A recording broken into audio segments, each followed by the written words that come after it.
Ashling Murphy was born on July 6, 1998, in Ireland, a bright soul raised in County Offaly, who seemed to embody the very spirit of Irish culture. She was a gifted traditional musician, an accomplished camogie player, and a devoted daughter, sister, and friend. More than anything, Ashley was a passionate educator. At just 23 years old, she had landed her dream job as a full-time primary school teacher in Duro, where her students adored her. Her life was full of love and promise. She shared it with her longtime boyfriend, Ryan Casey, and the two were planning a future together, marriage, a home, and children.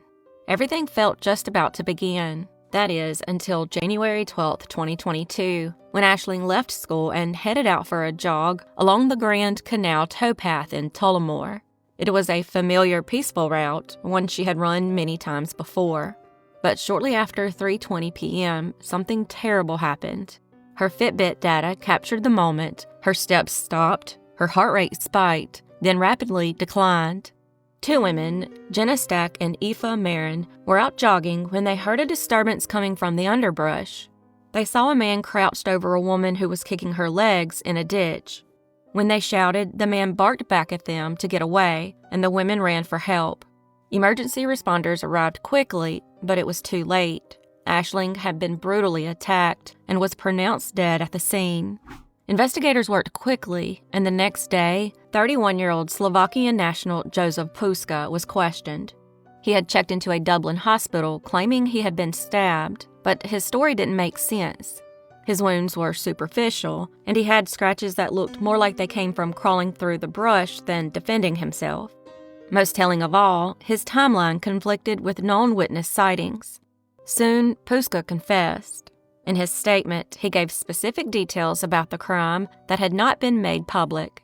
DNA found under Ashling's fingernails matched his. His fingerprint was recovered from a Falcon Storm mountain bike left near the scene. CCTV also showed him stalking other women earlier that same day. Ashling didn't know him. She had simply gone out for a run and crossed paths with a predator. Puska was charged with murder, and in October 2023, he stood trial and tried to walk it back, claiming he had misunderstood the police during his confession, saying he'd only tried to help Ashling, not hurt her. But the evidence was overwhelming, and after just 2 hours of deliberation, the jury returned a unanimous guilty verdict. On November 17, 2023, Jozef Puska was sentenced to life in prison. Ashling's family recalled how they met at just 15 years old and had grown together through life's milestones. He said, "You stole her life. I will never get to marry my soulmate." Her sister Amy described their once joyful home as now eerily quiet, and her mother called Puska an evil monster. But Ashling's legacy didn't end there. Her murder sparked a national conversation in Ireland about violence against women. Protest marches swept through cities. Politicians were pressed to act. And yet, the case didn't end with Puska's conviction. In 2024, his brothers Tullamore Puska Jr. and Marek Puska and their wives were charged with interfering in the investigation. Prosecutors alleged the four tried to cover for Jozef, knowing full well what he had done. Initially, Tullamore denied seeing Jozef the night of the murder, but later he came clean.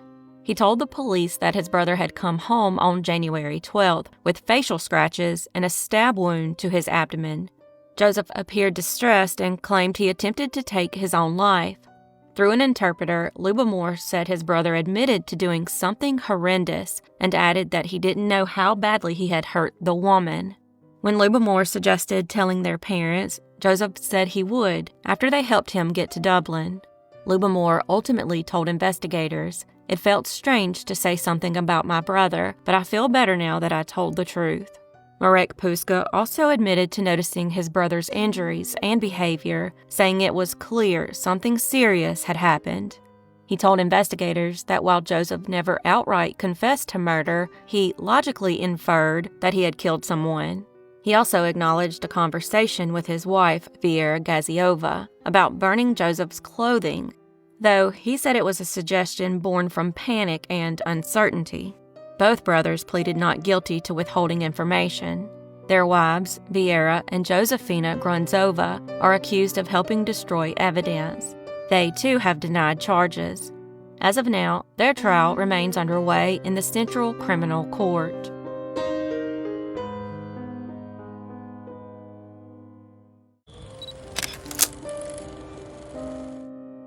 Jamie Rose Bolin, nicknamed Copper Top for her fiery red hair, was born on August 7, 1995.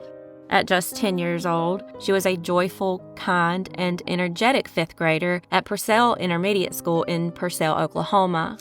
Jamie loved singing, sewing, riding four-wheelers, and watching movies.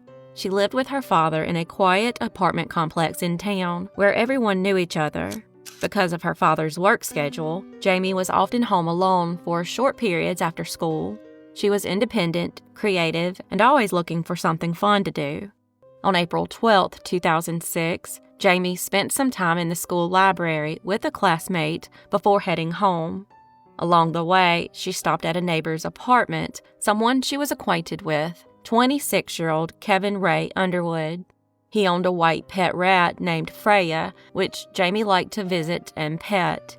She even used his phone to order pizza the night before. But on this particular afternoon, something terrible happened. Jamie asked if she could come inside and see Freya again. Underwood agreed. As she sat on the couch watching SpongeBob SquarePants, he made his move. He struck her in the head with a wooden cutting board. Jamie fought back, crying, pleading, promising not to tell. But Underwood smothered her to death. He later admitted that he had been fantasizing about murder and cannibalism. After killing her, he violated her body, attempted to decapitate her with a decorative dagger, then placed her remains in a large plastic container, sealing it with duct tape and hiding it in his closet. The next day, when Jamie didn't show up to school, the alarm was raised. Her family began searching frantically, and by the evening of April 13th, an Amber Alert was issued. On April 14th, police set up roadblocks throughout Purcell. Underwood, driving nearby, was stopped. He volunteered that he had been the last to see Jamie. Officers took him in for questioning. Calmly, he confessed, "Go ahead and arrest me. The body is inside." Agents searched his apartment and found the sealed tub in his closet. Jamie's remains were inside. The search was over, but the nightmare had just begun. Jamie's mother, Jennifer Fox, who had been driving a tractor-trailer at the time, was on the road when she heard the news. In shock, she crashed her truck, but survived. Legal proceedings began swiftly. Prosecutors announced they would seek the death penalty. Due to widespread media coverage, Underwood's attorneys requested a change of venue, and the trial was moved to Cleveland County. During the trial, Jamie's father, Curtis Bolin, bravely testified. He wept as he remembered the moment he learned his daughter had been found. Underwood's taped confession, so disturbing that both families had to leave the courtroom, was played. Friends described how Underwood seemed unusually happy the day of the murder. The jury also learned that he had planned the crime for months. On February 29, 2008, it took just 20 minutes for the jury to find Kevin Ray Underwood guilty of first-degree murder. A week later, they sentenced him to death. Over the next several years, Underwood's attorneys filed numerous appeals. They claimed his confession had been coerced and argued technicalities in the case. But in 2012, the Oklahoma Court of Criminal Appeals unanimously upheld his conviction and sentence. In November 2024, Underwood's legal team submitted a final request for clemency. Victim impact statements from Jamie's family were heartfelt and devastating, and ultimately, the board voted 3-0 to deny clemency. On December 19, 2024, Kevin Ray Underwood's 45th birthday, he was executed by lethal injection at the Oklahoma State Penitentiary in McAllister. In his final statement, he apologized to Jamie's family and his own. Sadly, Jamie's mother, Jenny, passed away in October 2023 following a motorcycle crash. Jamie now rests in a cemetery alongside her mother, grandmothers, and great-grandmothers. Though her time was short, her memory lives on in the hearts of everyone she touched.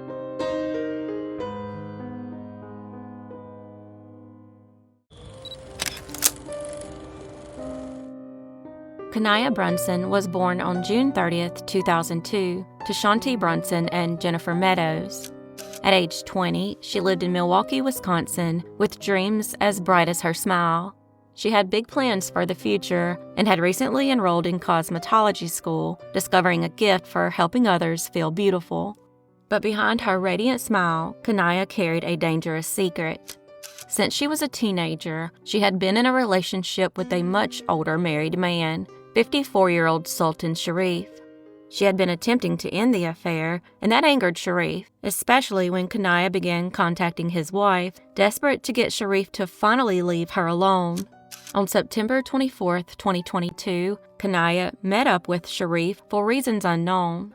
Hours later, one of his friends called 911, saying he saw Sharif on top of a young woman in his car. The woman was screaming, "He cut my throat." But by the time police arrived, both the car and Kania were gone. That same day, Sharif's longtime friend, Carvester Carver, ran into the couple at an auto shop. Sharif was getting radiator work done on Kania's Hyundai. Later, a panicked Sharif called Carver to come back to the shop. What Carver saw next was terrifying. Kania was in the back seat of her car. Her wrists were bound. Her throat had been slashed, but she was still alive and begging for help. Sharif was on top of her, jabbing her with a Phillips head screwdriver. Carver tried to intervene, but Sharif pulled a gun from the dashboard, and Carver backed off. Sharif drove away with Kania still inside. Carver immediately called 911, gave a partial license plate number, and identified Sharif as the assailant. However, it wasn't enough to save her.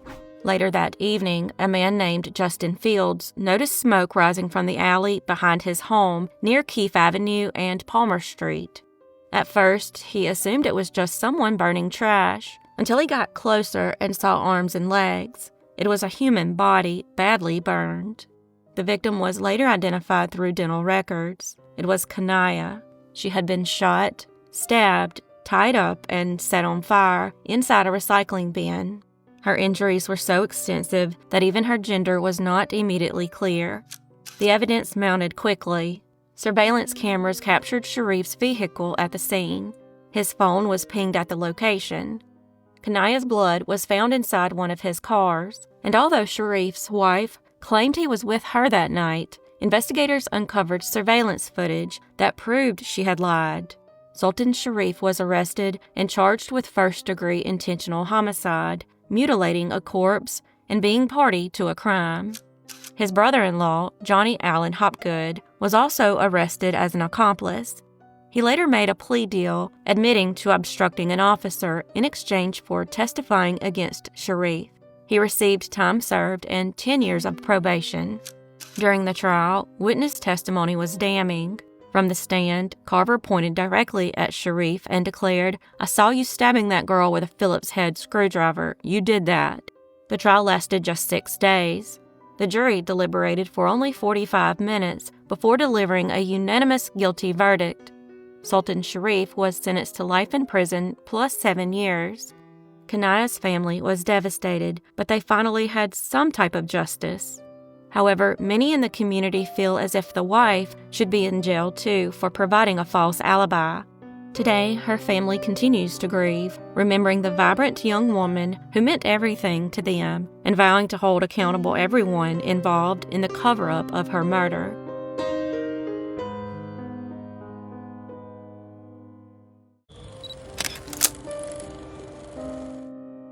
Lexis Kaye Roberts was born on October 28, 1997, in Manchester, New Hampshire, to Sue Ellen Roberts. Those closest to her affectionately called her Lexi.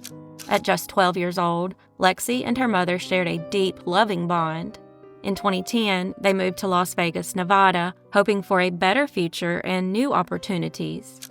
At age 31, Sue Ellen was a hardworking and selfless single mother.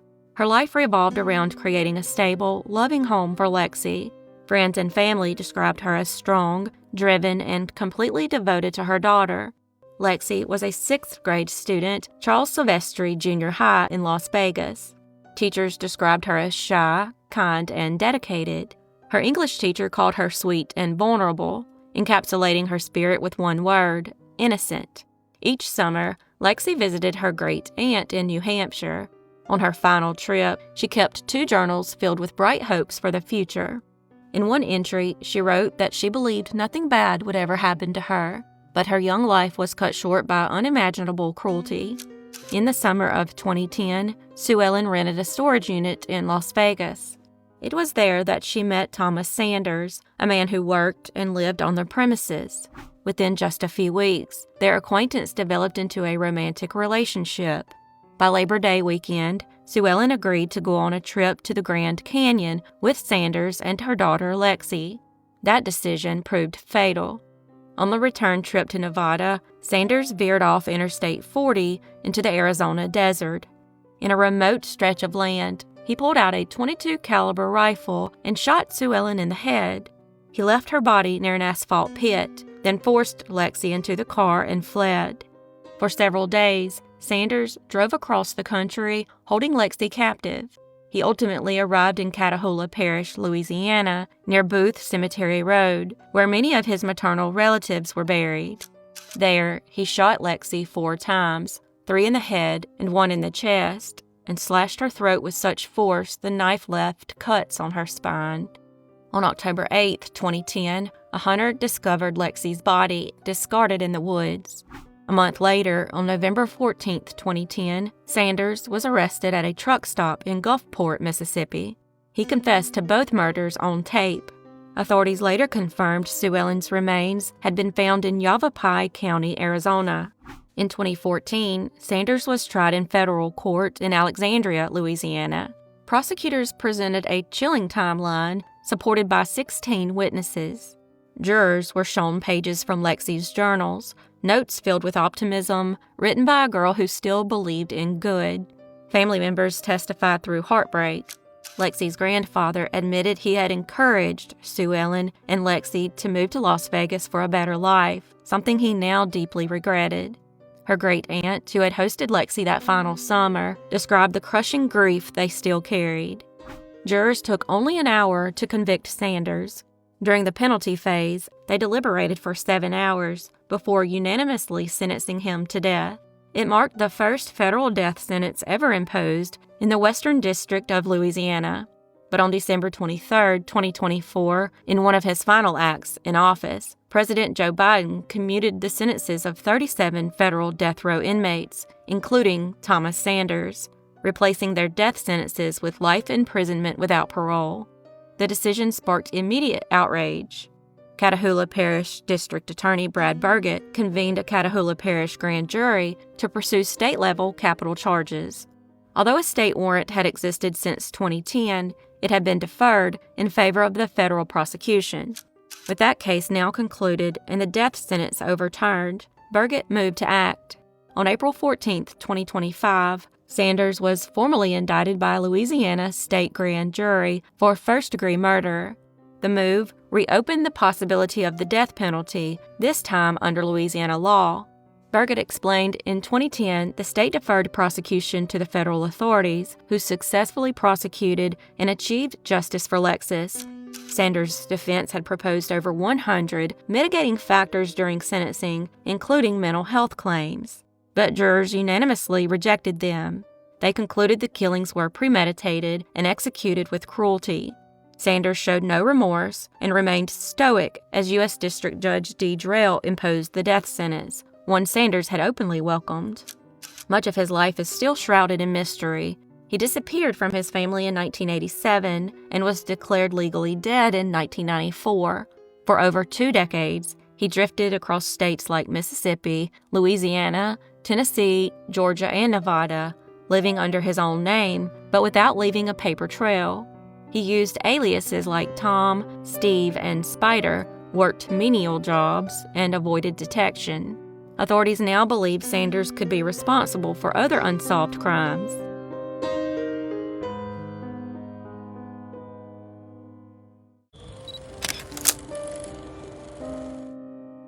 At 22 years old, Xin Yang had just begun what should have been a promising academic journey in the United States. A native of Beijing, China, she had recently arrived at Virginia Tech on January 8, 2009, to pursue graduate studies in accounting at the university's Pamplin College of Business. Bright and ambitious, she was living in the Graduate Life Center, where many international students found a sense of community. Just 2 weeks into her new life in America, Xin's future was violently stolen. On the evening of January 21, 2009, around 7 p.m., Xin was sitting with a fellow Chinese student, 25-year-old Yang Zhu, at the Pang café, located on the first floor of the Graduate Life Center. Without warning, Zhou pulled out an 8-inch butcher knife and began attacking her. Witnesses described the scene as shocking. There was no argument, no shouting, just a brutal, calculated act of violence. Xin fought back with everything she had, sustaining numerous defense wounds to her hands and arms. But she ultimately fell to the floor, where Zhu continued his attack and severed her head. When police arrived, Zhu was holding it in his hands. Zhu, originally from Ningbo, China, had arrived at Virginia Tech just a few months earlier in August 2008 to begin his doctoral studies in agricultural and applied economics. On paper, he appeared to be a promising student. He was a teaching assistant, had friends, and was never flagged by the university's police department, threat assessment team, or care team. However, his behavior outside the classroom suggested something more troubling. His landlord recalled that Zhu was often belligerent and displayed erratic behavior, refusing to heat the apartment he shared, which caused the pipes to freeze and burst. He even disabled the thermostat when the landlord tried to regulate the temperature. Despite this, Zhu had not drawn serious attention from school authorities. In the days leading up to the brutal murder, Zhu had grown increasingly fixated on Xin. When they reportedly knew each other only briefly, meeting through mutual connections in the Chinese student community, Zhu had quickly developed strong romantic feelings for her. He expressed his emotions in a letter found after her death, writing that he had fallen deeply in love and calling her beautiful, someone he would treasure forever. He even listed himself as one of Xin's emergency contacts. But Xin did not reciprocate Zhu's affections. The morning before the attack, she told him she had a boyfriend back in China whom she intended to marry. This revelation shattered Zhu. Later that same day, he bought the butcher knife used in the killing, along with 2 other knives and a claw hammer. He then called Xin a dozen times before meeting her at the café. In jail, Zhu wrote another letter, claiming that her rejection forced him to kill her because he loved her too much. According to prosecutors, Zhu viewed Xin's honesty not as closure, but as betrayal. They believe this emotional unraveling led to the gruesome act of violence. During his December 2009 plea hearing, Zhu offered an apology to Xin's family and the community, though he never publicly stated a reason for the murder. The killing stunned the campus community. Virginia Tech was still reeling from the mass shooting that had occurred less than 2 years earlier in April 2007, when 32 students and faculty were killed by another student. Xin's death marked the first homicide on campus since that tragedy. The university quickly mobilized resources to support the student body, especially the Chinese international student community, which numbered over 500 at the time. Counseling services were made available, and school officials reached out to Xin's mother in China, delivering the devastating news. Yang Zhu was charged with first-degree murder and held without bond at the Montgomery County Jail. He ultimately pleaded guilty, and on March 29, 2010, a judge sentenced him to life in prison without the possibility of parole. His plea did not qualify for the death penalty under Virginia law, but prosecutors expressed satisfaction that he received the maximum punishment for what they described as an extremely brutal murder. Zhu never gave a full explanation for why he murdered Xin. The only answer, prosecutors say, lies in a dangerous combination of obsession, rejection, and emotional instability.